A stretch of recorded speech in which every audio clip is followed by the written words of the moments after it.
I'm Ritu Bararia.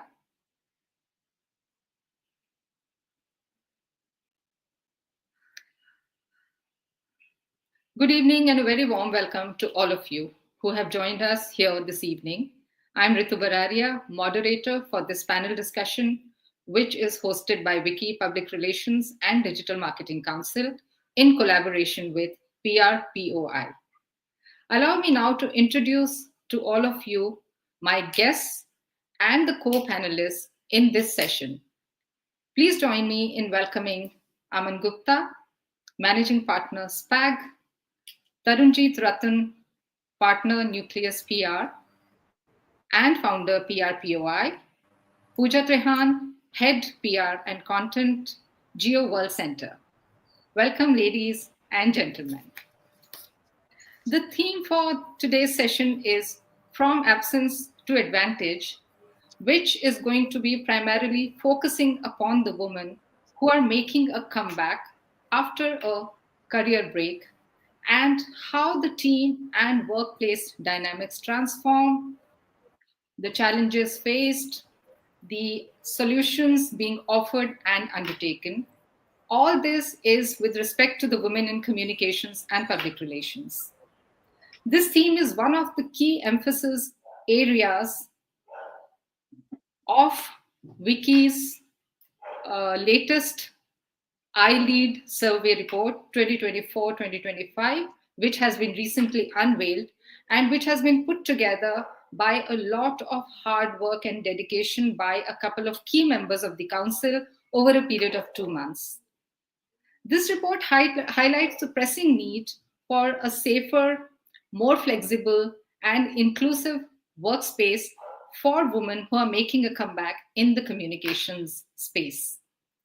What validates and authenticates this report further is the prominent voices from the spaces of corporate communications, PR agencies, media, and academics who have been featured in this report. Let's now dive into this conversation. Welcome once again, Aman, Tarunjeet, and Pooja. Tarunjeet, my first question is to you. How receptive do you think are the organizations to the women who want to make a comeback after a career break in the communications and PR industry? Your perspective as a PR agency owner. I would think, thank you, Ritu, for inviting us for this panel. And I think it's wonderful, before I get to the question at hand, I think it's wonderful that you're continuing the survey and continuing to bring out very interesting facts about women in PR and digital marketing, showcasing the challenges as well as working towards creating, having conversations, important conversations about solutions, right? So when it comes to the question per se, I think comms and PR is one of the most welcoming industries that we could have found because one, it is very women-led, it is women-dominated, which is fantastic. And it's also because we have looked at creating very flexible models, specifically on the agency end.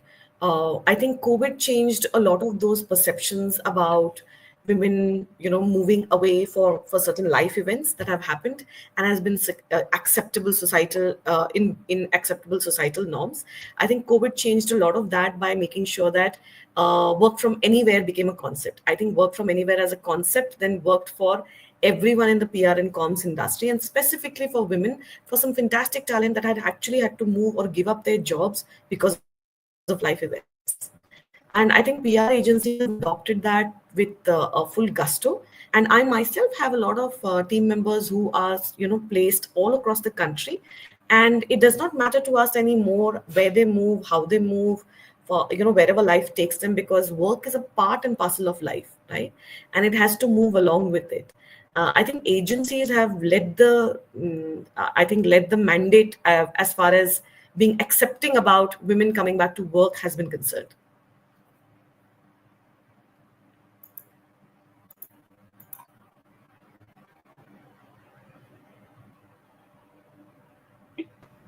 Ritu, I think you're on mute. Sorry about that. Thanks, Tarunjeet, once again for your perspective. My next question is for you, Pooja.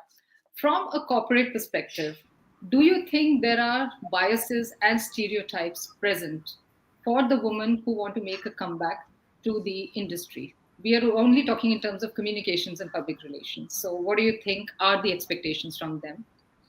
Wow, have you opened up the Pandora's box or touched the hornet's nest?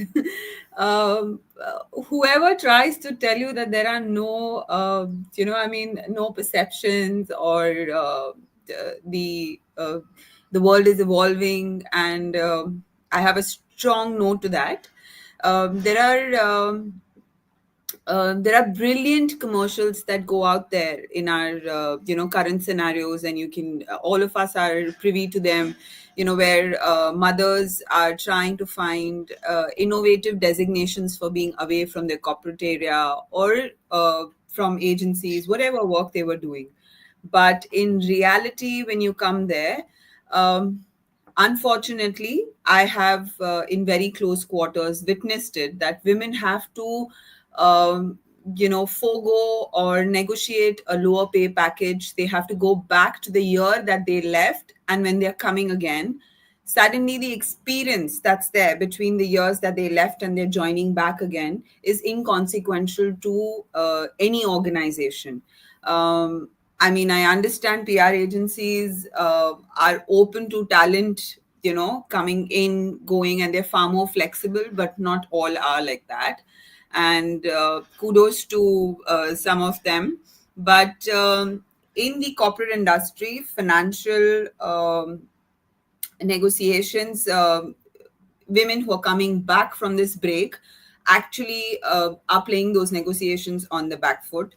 I don't know whether we need to go out and give them that training, or we need to help and handhold them and say, doesn't matter, it's absolutely human to take a break in life, and you can come back, and all that you need to say is that your talent still exists. Time's gone away, talent hasn't. Skill sets have only been growing. If COVID taught us to sit at home and work from anywhere, what's the problem in the upskilling that we've done when we are at home?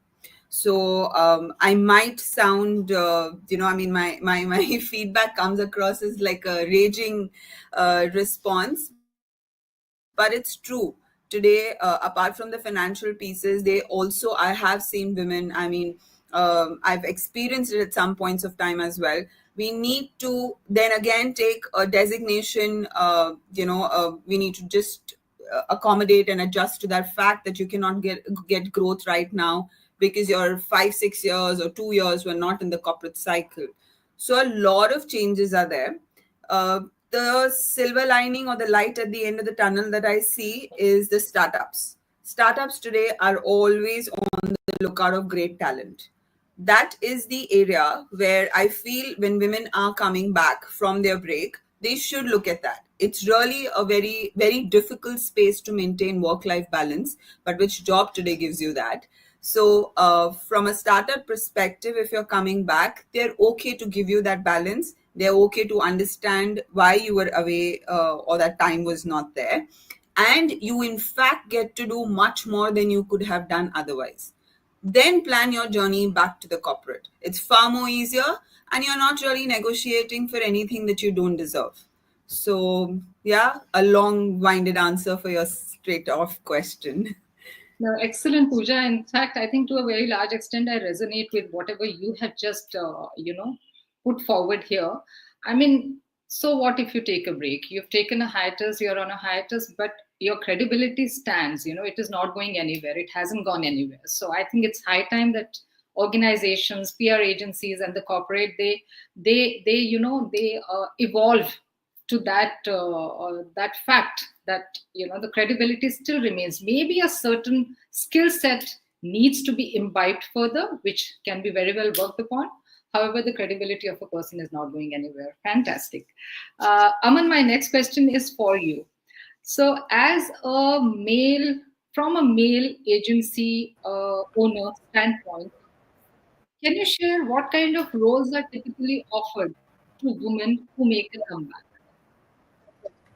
Okay, so Ritu, I think thanks first of all of having me here, the only male on this thing, and I love in that kind of situation. And thanks Tarun and Pooja for sort of getting the conversation started. And I think what what Tarun said and what Pooja said is true, because it's a journey, right? It's not just a journey of an individual; it's a journey of a huge group of people who would like to come back into the workforce.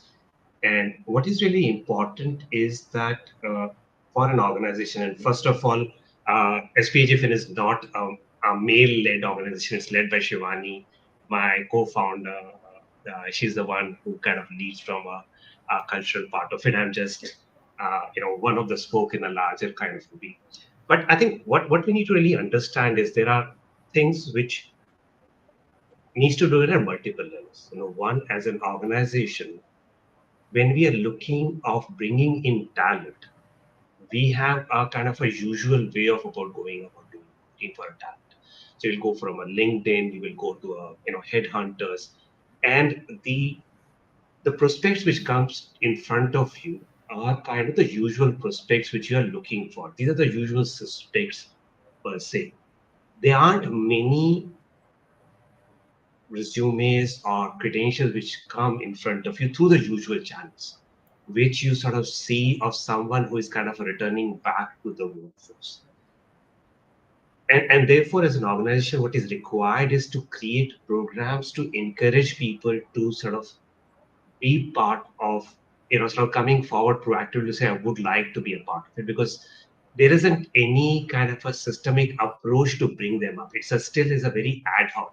You will find bits and pieces in the communication public relation industry, which we may call as successes, but that's so few and far between that they are just kind of a case studies and not really a systemic way of bringing the people into the system, who are kind of returning back to the workforce. So there are agencies globally and in India who have specific program. If we look at the first program which was really talked about into the media, was the one which was outside of our industry but was done by the Tatas when they said second innings, where they really created a program encouraging the women to say it's something which you are going to give much more value to us when you come back. And I think that is something which we as an industry also need to encourage. You need to go out and tell the woman that if you are coming back, it's an advantageous part of it and it has to be told. Otherwise, what Pooja is saying might be a reality in certain cases, because when you're looking at going through this, you usually start looking at very black and white. You're not able to see in the qualitative side that what that person would have gained during that break. When you go either for your maternal break, you go for a family break, you go for certain other things, the evolution of the person is not just because you're working. It's not just the skill sets which you do because you have done 2 years of work in an agency and you sort of become a better person. I think the social skill, the emotional skills, the empathy, the leadership part, managing, those skills do come when you have gone through a kind of a life cycle and you've gone through certain kind of a life moments, which are there. And those things has to be highlighted by the person. It has to be understood by the hiring people at the agency side and the leadership part of it. It's not happening to the level where it should be happening, but therefore, this particular conversation which you guys have started, I think is really a step in the right direction. I'm hoping that this would encourage all of us, and as I was saying, all of us who are the agency leaders, to look at it from a very, very different light. Thanks, Aman. Those were very great insights, I would say, and I'm sure a lot of people who might be there in the audiences would be happy to hear what you just put across there. My next question is to all three of you, and the question is: what can organizations do to create a supportive ecosystem for women making a comeback and thrive in the PR and communications industry? And do you also feel, since flexibility has been really focused upon in this iLead survey report a lot, so what do you guys feel? Do you think flexibility is an enabler, or do you think it's a deterrent? Everybody is entitled to their own opinion.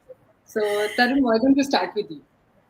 Okay, so I have grown up with the Tatas. Okay, been there. My dad's been there for, I think, 40 years. Been there, looked at, and I've seen people change, their lives change because of an intervention or because of a job offer that has happened. So this initiative which Aman has been talking about has been much talked about, but it's just a repackaging of ideas that already existed. I think somebody there in the Copcom department must have thought that, hey, listen, we are already doing this. Why don't we actually talk about it? I think it was a brilliant move on their part, because when I remember hearing about it, I said, this already did exist. And when you talk about this, Ritu, this is a very important question that you've raised, right? I think it's doesn't have to do with a particular program that has to be launched. It has to do with a systemic cultural difference in the culture of the entire industry that we've got to create, right? It Nobody needs to be told. I mean, do you really need to be told that, hey, here's great talent, why don't you look at hiring this person, and this talent deserves X amount of salary? Does do We are not kindergarten kids, right? I mean, we are adults. We can take our own decisions, and I'm assuming that the people who are taking the decisions are also adults. Why does one have to be told that this expect XYZ talent deserves ABC, or as salary, as compensation? That's something that has to be done on a very intrinsic level, where it gets imbibed into DNAs, and there are great agencies who are already doing it. I know Hill and Knowlton had this when in early 2000s. I know Burson Marsteller also had this, I think, in late 2000s, right? I mean, all of us who have been in these organizations and have moved out into various other roles, etc., we've kind of imbibed this into a lot of our work culture and work ethics. I think this is where the change starts. If each one of us starts making a difference, then there will be a tipping point that will be reached at some point of time. Right now, in terms of flexibility, I think flexibility is a big bonus when it comes to women in the workforce, especially the ones that are returning back, and it's a huge bonus point. Life happens, right? There are life events that happen that we cannot ignore, and do you? It's very unfair that you have to choose one over the other. A man does not have to choose that, because the wife always takes leave from work to be able to attend the school's the child's annual day, right? So why is the woman penalized for doing that? Because it has to be, if it has to be really equal division of labor, if it has to be really a societal change, then this has to be part and parcel of it. I mean, at Nucleus, I know we look at doing this. There are no questions asked. You need to go for a PTA, you need to go for your child's annual function, there is a family wedding at home. I mean, it is all part and parcel of it, because work is a part of life. You will not ever be asked to choose work versus life. If you do that, then you're actually creating an environment for somebody to say, okay, I quit, and you lose a lot of talent. Totally agree with this, Tarun. Totally agree with this. So Pooja, what are your thoughts? What are your thoughts? I have a long list. Oh, please. Has been on the other end. Pooja, you and I can divide between us, because I also have a long list. Okay. Hold on. This, I think, there are going to be three sides to this conversation that you will see with every question that you ask, Ritu, because all three of us are coming at it from a very different perspective. I understand. Right? Absolutely. Been there, done that. That's the whole point of having a discussion like this. Everybody's entitled to their perspective, I mean, before I deep dive, Pooja, please go ahead. Yeah, before I deep dive with my long list, sorry, Aman, we'll compete on that. But no competition. I will add to your list, I'm sure.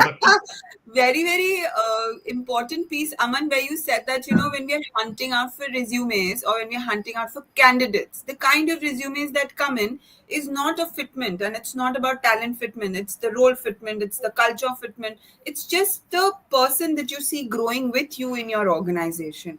It's a very sad part of it, because I'm on the other side of the world, and I keep hearing so many people, they're reaching out constantly saying, have you heard of any opportunities? Can you help us?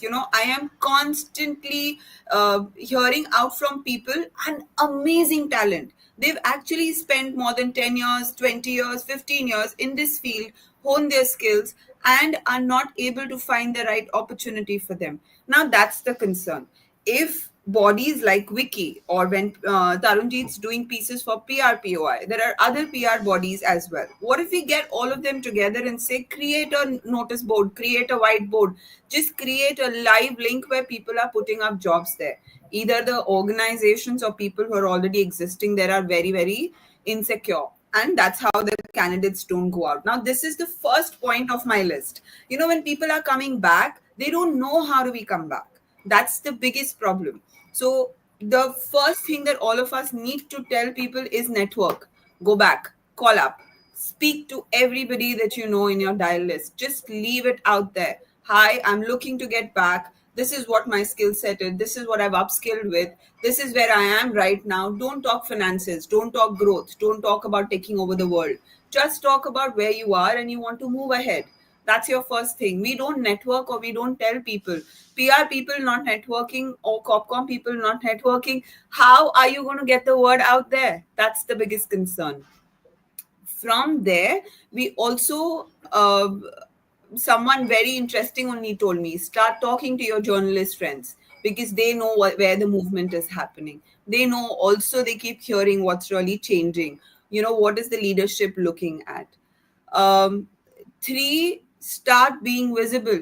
I mean, I don't think 2 decades or 3 decades back people had an interesting channel like LinkedIn.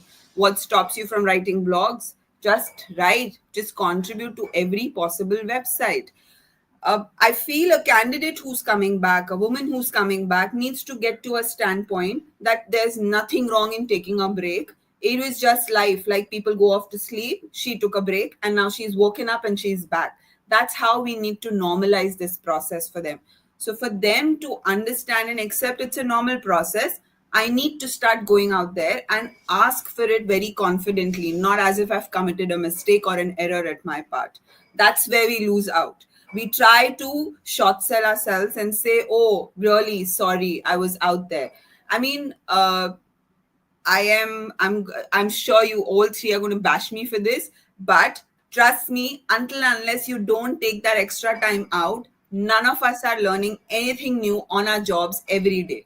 So what I have learned for the last 5 years, I'm sure someone who's sitting at home has spent more time. She has more time to learn things. She's possibly got a pottery skill on her hands, or coffee making, something that I've been wanting to do for years. It's not connected to my profession, but it teaches me patience. It teaches me art. It teaches me to look at the other perspective. What is the creator's mindset? So why are we not changing this mindset? We have to stop looking at it as if it's a problem. Normalize the whole process, network, put yourself out there, and be shameless about it. Completely shameless. Doesn't matter. I took a break. I'm back. I have the same skill sets, and I can contribute to you. Lastly, please have HR people who are really human resources and not AI bots. I mean, I don't know why are we worried about competition with AI. Our own human resources behave like that. They get a cheat sheet. They compare the keywords to the resumes or keywords, and then basis that they're doing it. What stops from us telling our HR people, please go out there, see what this person's talking on social media, what's been written about them, what's their past experience, pick up the phone on their past colleagues, their employers, just do a little bit of research. And when you meet the candidates, stop asking questions like, tell me about your career, tell me about your professional life. Then don't ask for a resume. Then don't look at the LinkedIn pages. So these are big changes, but all of us are going to have fun for 1 hour and tell these things. How do we get this out there is the biggest worry. Sorry, Aman, there's my list for you. Perfect. Sounds good, Pooja, Pooja. I'm going to stop add to this. apologizing. Yeah, Stop that's apologizing. the biggest thing. See, Exactly. I still have to get out Tarun of that got it. mode. No, you only have suggested, Pooja, you just suggested throughout this conversation that, I mean, And see, the monologue that you were, that was there. Stop being limited. Be limitless. I think that's Yeah. very, very important for everyone to Yeah. understand this. So But yes, this is ingrained in women, we want to be mindful, we are concerned, we want to ensure that everyone's been taken care of. And at the end of the day, we don't mind these boundaries in our personal traits and professional. So it's a great lesson for me. But these are changes, and I have practically implied them. When the pieces that I've told you, these, when I've put them out there, has what really helped. Excellent, Pooja. Thank you for sharing that. I'm sure a lot of people are going to gain out of this, including myself. Thank you for that. Aman, over to you. Okay, so let me just add to what Pooja said. So I think it's a pretty much, I don't think there's a difference of opinion. I'm just sort of adding to what both Tarunjeet and Pooja said. And I'm coming from my perspective as a business leader. So, the question is like, what shall we be doing as an organization to make it happen? So I think the first thing as a business leader, the thought that we need to encourage women to re-enter the workforce, it should be seen as a business strategy. It should not be seen as a DNI kind of a thing, because the time you start to say it's my DNI thing and all, it starts to lose, because bringing them back into the workforce is a business strategy, because we're going to drive my growth. It's going to drive more creativity. It's going to drive a better storytelling, especially in our industry. I think that is something which needs to be understood from a leadership part. Now, once that's kind of established, then there are things to be done. So step one, and I think I'm kind of repeating what Pooja might have said, but I'm just using my own word. One, we need to have a bias-free hiring and sensitization of the HR team. They need to be sensitized that as a part of the business strategy, getting the women to re-enter the workforce is part of our strategy. And therefore, when they are looking at hiring, they need to do a bias-free hiring at all levels, right? So they need to look at from the skill sets, the social skill sets, the emotional skills that the person kind of brings in onto the table, and what therefore the value which is coming in. You cannot sort of be creating those kind of biases which are there. So I think that's kind of a part one of it.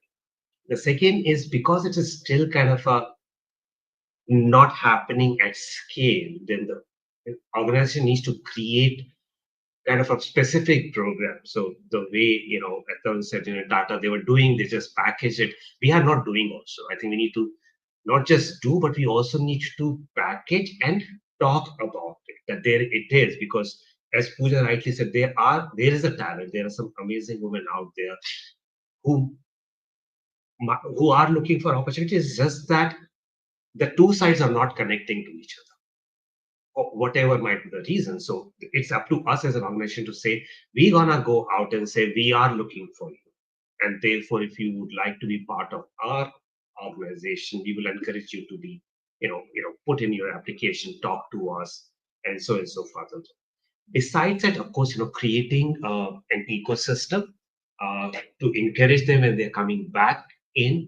There are multiple facets to it. Flexibility, as you said, is one part of it, because they will, because they're coming, where they have an ecosystem to manage, and this is one element of it. So creating that kind of a flexible ecosystem is one.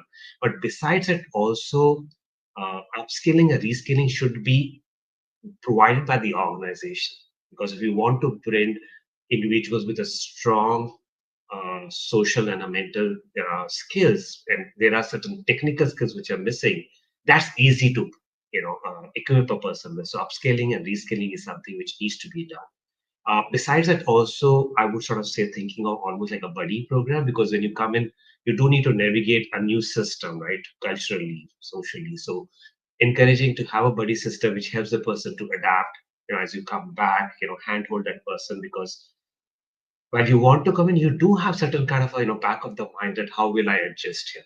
So the thing is, it's not just about that the person has to do everything. Organization needs to sort of take more step towards that person to bring them into the workforce, because it's good for the organization. It's part of your business strategy. So that I would sort of say is kind of my small list to just add to what Pooja had to say. Very well said, Aman. And I'm sure, since you feel in such a manner, I'm sure your organization is doing some things on these lines. I'm very sure of that. Not enough. But you are, you are one of those very, very. We would, yeah. As if, the word, so, and as I said, I think it's always there in the back of the mind, but we don't do it as much as we do. And I think when, when this conversation started, I think it came much more into the forefront of the thinking. And I'm hoping that once, we would need to do what I'm saying. So walk the talk. Fantastic, Aman. Thanks a ton. Sorry, if I may add, I think it's fantastic that you're doing this because it's not an easy journey. When I started 15 years ago, we had a consultant from Tata actually advise us on how to create an HR department. I had a mentor from London who was also mentoring our agency to be able to help us understand how to create HR policies. And as a first time entrepreneur from my family, first generation entrepreneur, I only knew about PR. I didn't know about running a business. I learned how to run a business. And one of the key things that I figured out was I have to deal with a lot of people. And setting those HR policies, I think, is one of the most challenging things. So they advised me on all these things that we are talking today that we have to do then, and we did it. Much to my angst, much to my anger, much to my frustration, because it's an uphill journey. It's not that you don't want to do it. You also meet a lot of people who want to take advantage of these policies, right? Or want to look at misusing the policies. So out of every 10 people that you offer this to, possibly two are the one that actually deserve it, and possibly one of them actually sticks around with you. So the ratio of success is 1 is to 10. You have to keep at it. You have to really believe in it for you to be able to create something that you're proud of. But I think collectively, if each agency does that, if each corporate department does that, there is still a possibility for us to make a change. But then all of us have to do it together. Absolutely. Fantastic. Fantastic. That was a fantastic point that you just put across. Absolutely. I think HR needs to be primarily HR. It's HR, I mean, human resources, employees, and employment, and whatever, everything falls on HR. So I think HR primarily needs to be very, very mindful. They need to be mindful. They need to be thoughtful about things. So yeah, so that's just a starting point, I would say. My next question is, and this time we are going to start with Aman. Aman, what role can technology play in enabling women making a comeback in the communications and PR industry? I think if you look at technology, I think technology is such a facet that it's sort of connecting. It's kind of a part of the fabric. It's kind of part of your kind of an everyday fabric right now. So there are a couple of things which technology can do for you. So one, it would help you to network. So if you look at just a different kind of a platform which exists for you to sort of connect with your peers, connect with the industry people, really sort of I would sort of say encourage that LinkedIn can be your best friend, and if you're out there as a thought leader, people will see you. And if you if you can sort of create a kind of a position for yourself, uh, push out and put out your thoughts, put out your kind of perspectives. I think that's the best thing which you can do to be out there. Pooja talked about it, briefly, that you have to be out there to sort of make it happen. I think besides that, we have nowadays enough technology ecosystem for you to learn and be in front or be ahead of the people who might be in the in the workforce right now. Because as a workforce, we all know in the industry side, you do not get enough time to skill yourself or upskill yourself. So look at the different technological tools which are there for upskilling yourself, and you might come out where you're much better than or way ahead of with the tools and skills which will allow you to sort of really move up laterally in a much higher position than where you are. And I think besides that, be a commentator on the topic. You can be a person who could create your own content, not just on the LinkedIn but otherwise, and kind of pushing it out. As a content creator, technology is the one which can allow you to sort of do it in so many possible ways, then which is kind of would have been unthinkable even 2 years back. I'm not even sort of saying decades back, just 2 years back. Even today, when I sit with some of the younger members of the team, and the kind of things which they tell me, I would sort of get astonished with the possibilities which exist. So technology needs to be kind of your friend, your kind of family, and you just need to sort of work along with that.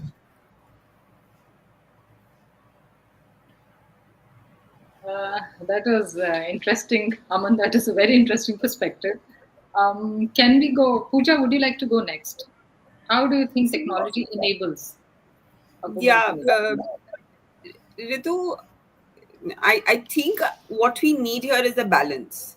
Use technology to put yourself out there, Use technology to be seen, to share your story, be your own storyteller. But at the end of the day, please do not forget to go back to classics, which is meeting people, which is actually learning a skill. Which is just be out there. If traveling teaches you and you want to talk about that, wonderful. You've learned about the climate and what global warming is done because you've been traveling and you've done like really, taken up some sustainable practices every time you've gone on a holiday. That's brilliant. Please share that. The more we start talking about such pieces is important. Also, every time my mentors have told me, when you're meeting someone, stop meeting with an agenda. Meet, talk, understand, explore ideas, innovate on things. Just tell them what's been happening with you at your work. Stop going with an agenda saying, okay, I've come here, now I need a job. Please get me this level, this salary, this city, this country, this company, this MNC. No, that just doesn't work. So use technology to give you that boost, balance it out by meeting with people, and understand what else you can learn for yourself. If there are these AI courses that you can just pick up on the way, I mean, you're walking, you're doing your 30-minute walk, put it on your headphones, listen to that podcast.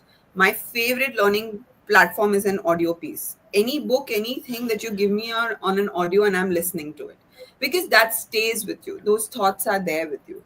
When you get time to read that. Technology has to be consistent part of my life, or anybody's life, like your cup of tea or coffee. But don't make it an alcoholic rageism problem at all. I mean, everything can't be that. You need to have a clear balance. And be it a PR agency or a Copcom. I mean, I understand, Aman, from a client servicing perspective, Copcom can really get demanding out of a PR agency. But when we flip the side, a Copcom team member does not have just the PR agency to be, working with. They have so many layers and stakeholders. It's immensely difficult to get past through a 24-hour day. So we I all can, need. I know so much. I have heard so much about that. Like, I'm thankful I'm on the agency side. Trust me, yeah, the grass is greener on the sides for Tarunjeet than you are. But all that I would try to say, it just, I mean, use a balance of everything. We should start mentoring people to be doing that. People who are interested to learn, tell them about it. I mean, like Tarunjit rightly said, it's life. Life happens. I can't use other words right here on the live panel, but I'm just saying that we need a balance, and all of us have somehow thrown that out of the window. So more than, I mean, it's a diverse response, but what I strongly believe, technology is great. Learn it out completely. Don't let anyone put you down for not knowing something.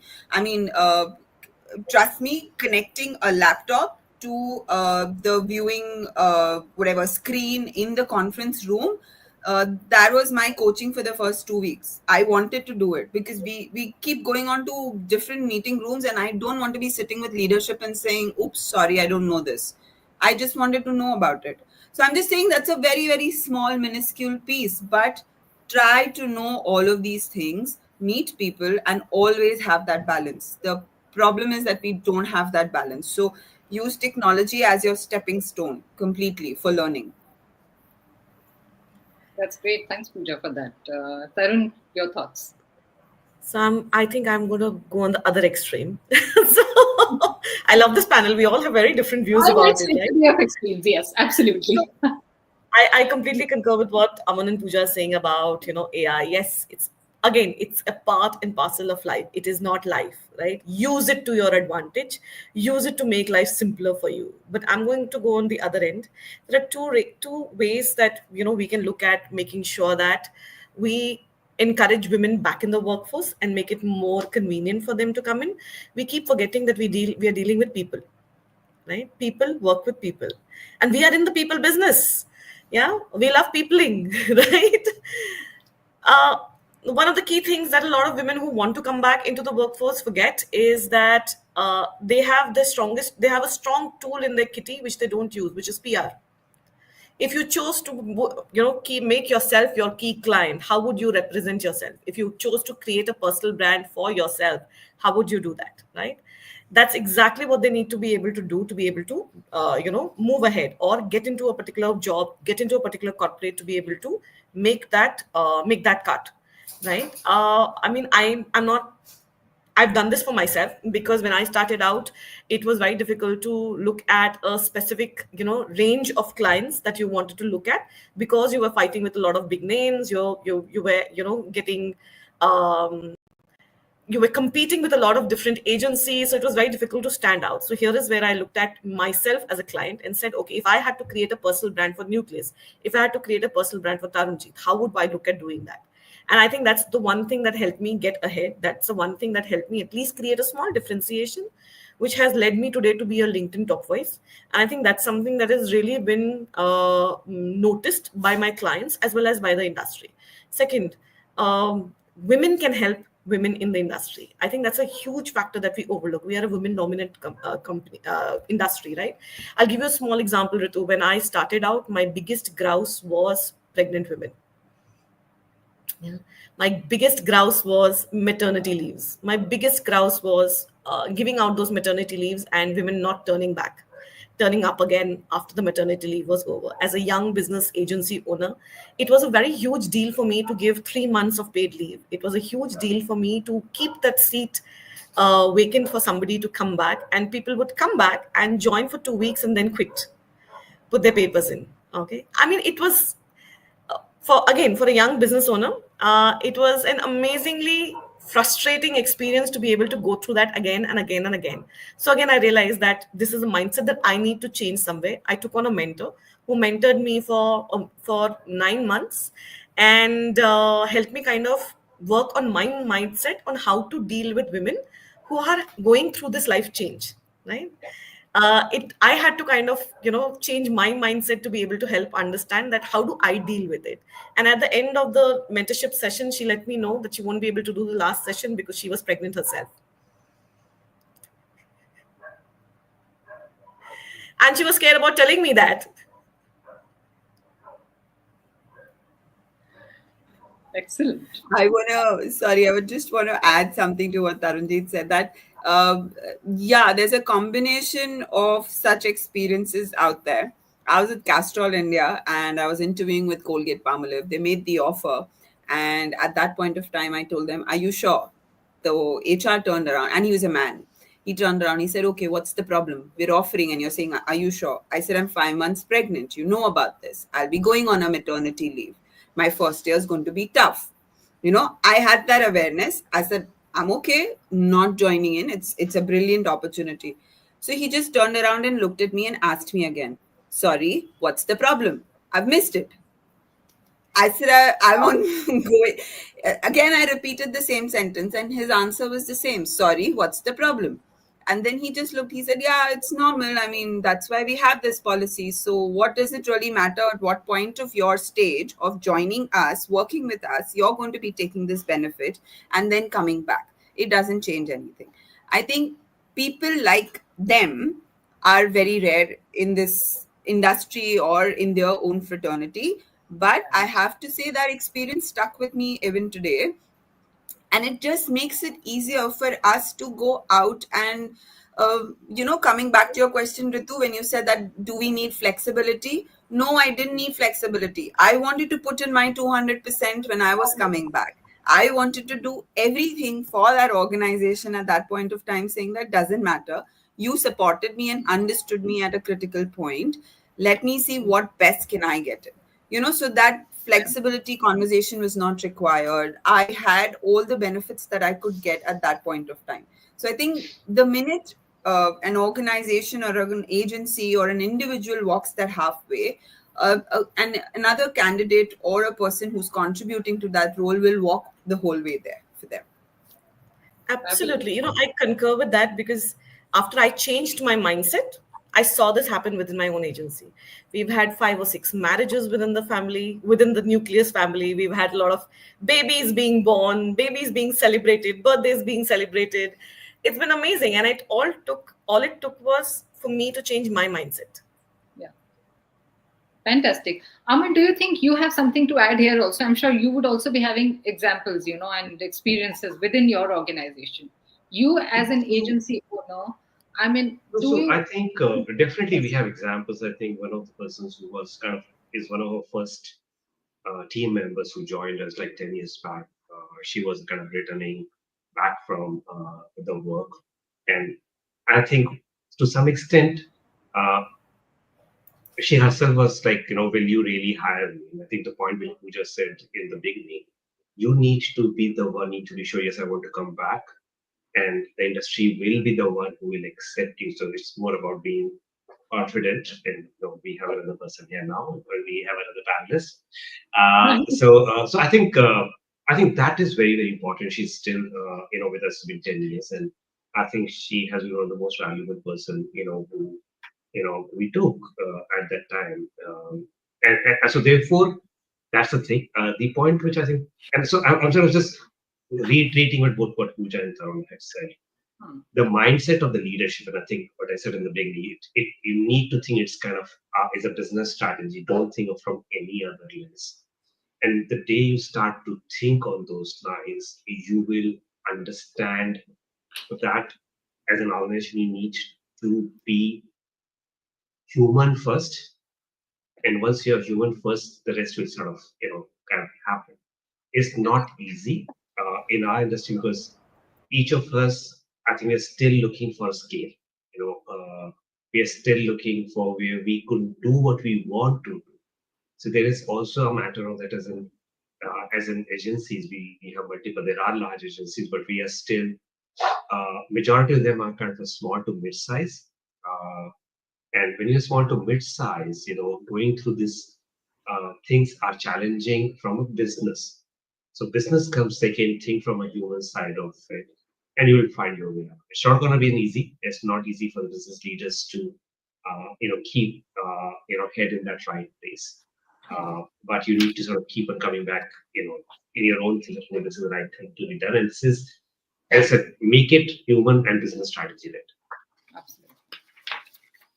Great. I mean, it was so wonderful, wonderful listening to all three of you. And there is absolutely, there's no debate in my mind. I could really resonate with some of what Aman said, some of what Tarunjeet said, some of what Pooja said. So I think, and I'm expecting a lot of people who would be here, I mean, who have been attending this conversation. I'm sure they also feel the same way in some or the other way.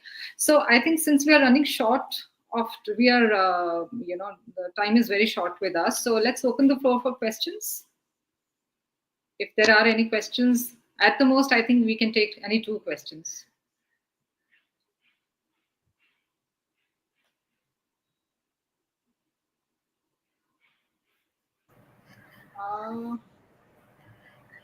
Are there any raised hands or anything?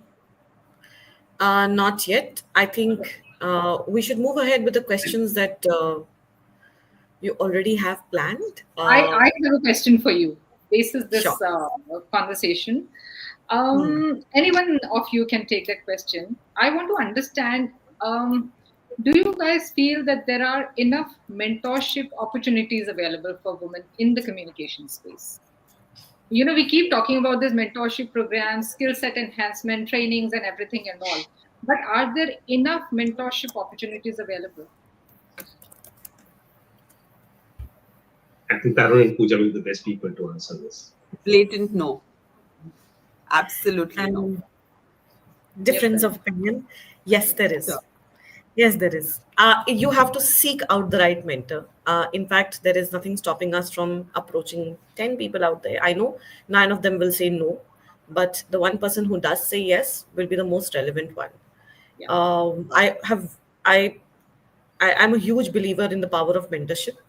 Currently, I'm being mentored by one. I have been mentored in the past by a couple of very good seasoned professionals. In fact, my last mentor uh, took me on and said, I don't know how I can help you, but I will help you in one way or the other. Right? Sat down and had multiple brainstorming sessions with me to be able to create 5 or 6 verticals that I could look at. This was pre-COVID. Obviously, post-COVID, everything changed. Today, I'm being mentored by one, and I am mentoring 2 other agencies.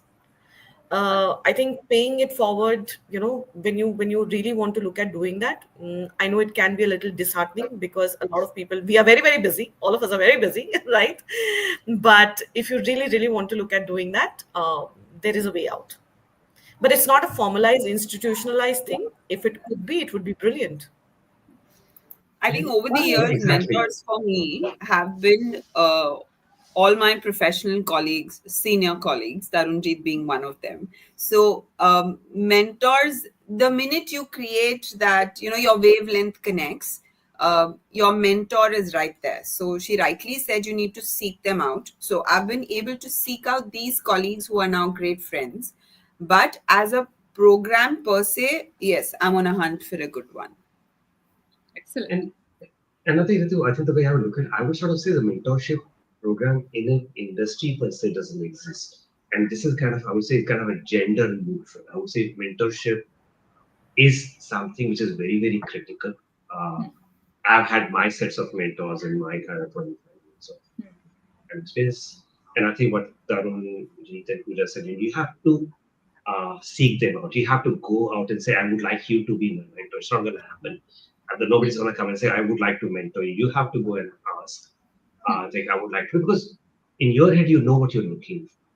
Now, are you looking for strategic guidance? Are you looking for just brainstorming? Are you looking for somebody who you can just sort of put your kind of, questions to? So that what your ask is unique to you. Going out and looking for them, and it's at every stage of your professional career, from the start till now. Like, I don't think at any stage of life you will not say, I don't need a mentor. You always need somebody who can be there with you and differentiate. This, I think, is kind of something which is everybody's required for. It's not, for me, it's kind of a gender neutral ask. Excellent, Absolutely. Aman. I think a lot of mentorship programs exist for entrepreneurs.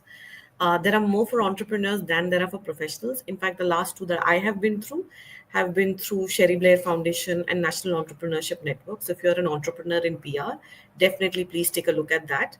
It's fantastic. They help you solve a specific problem in your business. But I think for professionals per se in PR, I don't think any formal ones exist. Maybe that's a great opportunity for one of the bodies to take it up. Absolutely. I was actually coming to that. How about WICCI and PRPOI join hands together for this and do something around We'll this? take that conversation offline. Yes, absolutely. So I think we have reached the end of the session. I don't think we have too much time left now with us. However, all said and done, I think it was a brilliant, brilliant conversation, great discussions, great insights shared by everybody, and very thoughtfully, very mindfully, everybody put across their points. And I think I also gained a lot out of this, and I am assuming the audiences also would have gained a lot out of this conversation.